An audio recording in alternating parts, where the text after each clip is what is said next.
नमस्कार, मैं जितेंद्र चतुर्वेदी। मतांतर में आप लोगों का स्वागत है। आज हम लोग बात राकेश टिकैत की करेंगे। वो इसलिए क्योंकि जैसा कि आप लोग जानते हैं कि 80 करोड़ की इनकी संपत्ति है। जी न्यूज ने इस पर एक बड़ी रिपोर्ट की है फरवरी 2021 में। 80 करोड़ की संपत्ति वाले क्या किसान हो सकते हैं? सबसे बड़ा सवाल तो यही है।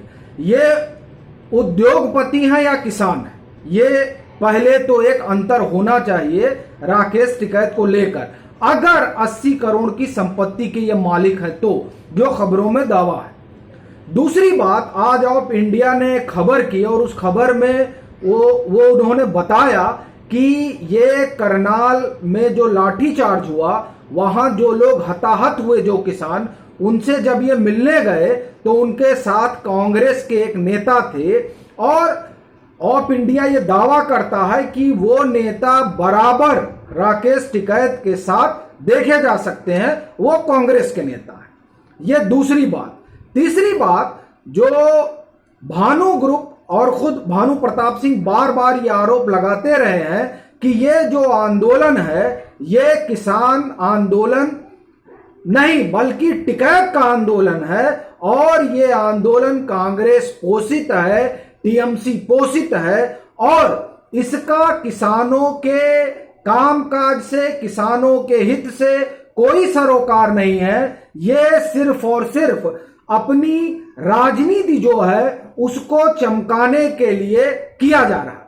ये दो तीन बातें राकेश टिकैत के बारे में बार बार सामने आ रही। अभी आप देखिए, जब रूबिका लियाकत ने इनका इंटरव्यू लिया तो उस इंटरव्यू में उन्होंने इनसे पूछा कि आप बताइए कि जो 3 कृषि कानून है उन कृषि कानूनों में कहां दिक्कत है, वो आप बताइए, एक बात। दूसरी बात, आप ये बताइए कि कहां सारी चीजें जो है उद्योगपतियों को देने की बात कही गई है। तब राकेश टिकैत आए बाएं करने लगे।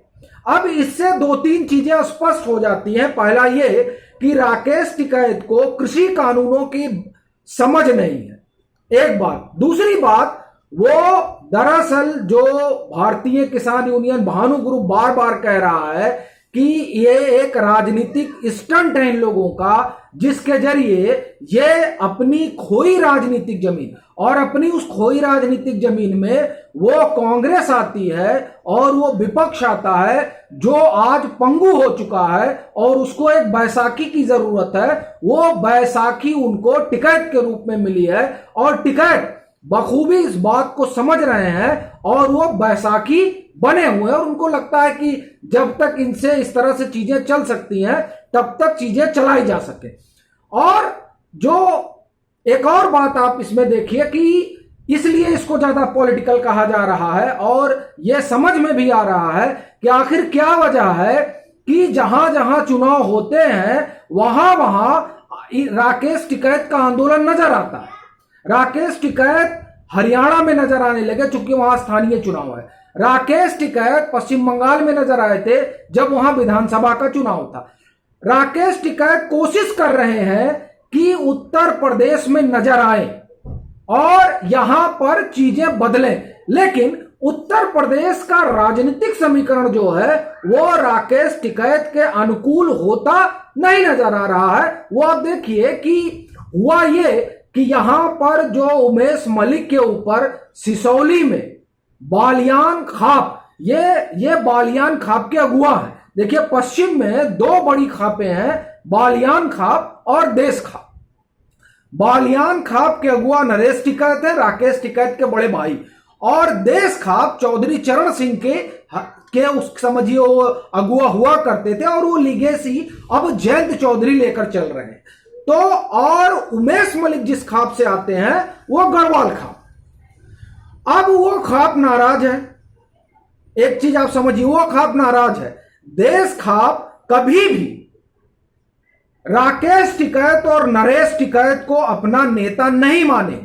वो उनका नेता कौन है? जयंत चौधरी है और वो बड़ी खाप है, सबसे बड़ी खाप है। उसके बाद में बालियान खाप आती है। बालियान खाप में भी एक नेता संजीव बालियान है, इसको आप ध्यान रखिए।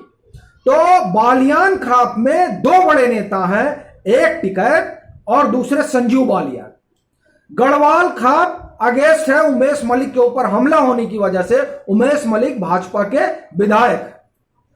देश खाप जयंत चौधरी के साथ है और आप ये जानते हैं कि वो जयंत के साथ ही रहेगी। अब कहां खड़े हैं राकेश टिकैत अपनी राजनीतिक जमीन पर, यह आपको स्पष्ट दिखाई दे रहा।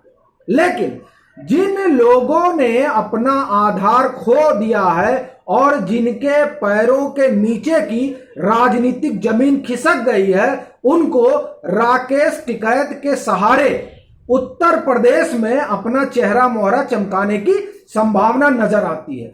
और उस संभावना के तहत राकेश टिकैत के साथ वो लोग खड़े नजर आते हैं और राकेश टिकैत उनके लिए बैटिंग करते दिखाई देते हैं। अब ये अलग बात है कि जैसे अरविंद केजरीवाल ने अपनी अलग राह थाम ली थी, अगर वैसा ही राकेश टिकैत करते हैं तब कांग्रेस और समाजवादी पार्टी के अगुआ क्या करेंगे, ये एक सवाल है।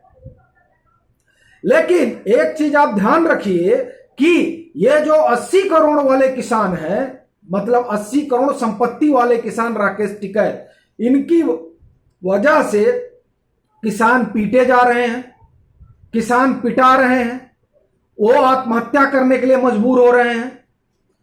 उन कैंपों में जो किसानों के नाम पर बनाए गए हैं वहां पर क्या क्या हो रहा है, दुराचार, ये आपको पता है। इस आंदोलन के जो बड़े बड़े अगुआ हैं उनकी अपनी राजनीतिक महत्वाकांक्षा है, वो पंजाब में दिखाई दे रही है। पंजाब चुनाव है, इसलिए चीजों को और गरमाना है, ये इनकी मंशा है। और आप एक चीज और देखिए कि जिस तरीके से पंजाब चुनाव में प्रधानमंत्री ने दांव चला है, वो आप समझिए कि प्रकृति ने उनका साथ दे दिया। और वो जिस तरीके से जो सीए की बात कर रहे थे और जिस तरीके से अब उसकी आवश्यकता ज्यादा दिखाई दे रही है कि अब होना ही जरूरी है, इस वजह से भाजपा पंजाब में बहुत मजबूत होती दिखाई दे रही है। देखिए, गुरु ग्रंथ साहब की जो बेअदबी थी वो बहुत बड़ा मसला था 2017 के चुनाव में, और अब देखिए 2022 में किस तरह से स्वरूप को लाया गया गुरु ग्रंथ साहब के, ये बहुत बड़ी बात और ये गेम चेंजर हो सकता है पंजाब के चुनाव में। इसलिए पंजाब के चुनाव को और धधकाने के लिए वहां पर, मतलब आप समझिए कि भाजपा विरोधी एक लहर पैदा करने के लिए आप ये जो सो कॉल्ड आंदोलन है और जो गरीब गुरबा किसान है उनको बहला फुसला कर पिटवाने का आप सड़क घेर लीजिएगा, प्रशासन कार्रवाई करेगा और फिर वीडियो वायरल कराइएगा कि देखिए एसडीएम साहब क्या कह रहे हैं। लेकिन उस वीडियो पर वो तमाम सेकुलर खेमा चुप है जो वीडियो 26 जनवरी को वायरल हुआ और जिसमें पुलिस कर्मियों के ऊपर ट्रैक्टर चढ़ा देने की कोशिश, उनको मार देने की कोशिश, फावड़ा लेकर उनको पीटने की कोशिश जो कल हुई, वो वीडियो कोई नहीं दिखाएगा, उसको छुपाया जाएगा।